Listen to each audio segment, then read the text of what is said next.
കൊച്ചിയിലെ എൻ്റെ ഫേവറേറ്റ് ആയിട്ടുള്ള ഐസ്ക്രീം സ്പോട്ടാണ് പെനി ഐസ് ക്യാൻഡി. ശരിക്കും ഇത് ഐസ്ക്രീം അല്ല, ഇതിന് ശരിക്കും പറയുന്നത് ഐസ് പോപ്പ് എന്നാണ്. ഒരു തരം ഫ്രോസൺ ഡെസേർട്ട്. പോപ്സിക്കിൾ എന്നും ചിലർ പറയും, ബട്ട് പോപ്സിക്കിൾ ഒരു ബ്രാൻഡ് നെയിമാണ്. പല കൺട്രീസിലും പല പേരാണ്. UK, അയർലൻഡിലൊക്കെ ഐസ് ലോലിപോപ്പ് എന്നും, ന്യൂസിലാൻഡിൽ ഓസ്ട്രേലിയയിലൊക്കെ ഐസ് ബ്ലോക്ക്, ഫിലിപ്പീൻസിൽ ഐസ് ഡ്രോപ്പ് എന്നും പറയും. ബഡ്ജറ്റ് ഫ്രണ്ട്ലി ആയിട്ടുള്ളൊരു ഐസ്ക്രീം സ്പോട്ടാണ്.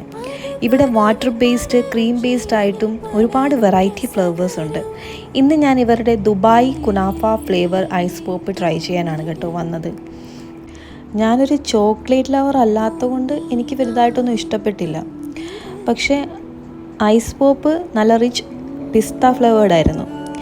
അതുകൊണ്ട് ഞാൻ കുറച്ചൊന്ന് കഴിച്ചു നോക്കി. പിന്നെ ഞാൻ ഇവിടെ വന്നാൽ ട്രൈ ചെയ്യാതെ പോകുന്ന ഒരേ ഒരു ഫ്ലേവർ, അത് ബിസ്കോഫ. എന്താ ഒരു ടേസ്റ്റ്! ശരിക്കും പറഞ്ഞാൽ ഓരോ ബൈറ്റിലും ബിസ്കോഫ് ഇടയ്ക്ക് ഇങ്ങനെ കിട്ടുമ്പോഴുണ്ടല്ലോ, പറഞ്ഞറിയിക്കാൻ പറ്റാത്തൊരു ഫീലാണ്. പിന്നെ ഇവിടെ ഐസ് ക്യാൻഡി കഴിക്കുമ്പോഴുണ്ടല്ലോ, സ്റ്റിക്കിൽ നിങ്ങൾക്ക് സ്റ്റാർ ഡിസൈൻ കിട്ടിയാൽ എക്സൈറ്റിംഗ് ഗിഫ്റ്റ്സ് ഉണ്ട്. എനിക്ക് പിന്നെ നല്ല ഭാഗ്യം ഉണ്ടായിരുന്നതുകൊണ്ട് ഒന്നുപോലും കിട്ടിയില്ല. എല്ലാവരും വന്ന് ട്രൈ ചെയ്യുക കേട്ടോ, ചിലപ്പോൾ നിങ്ങൾക്കും കിട്ടിയാലോ. അപ്പം അടുത്ത വീഡിയോ ആയിട്ട് വരുന്നവരേക്കും ബായ്.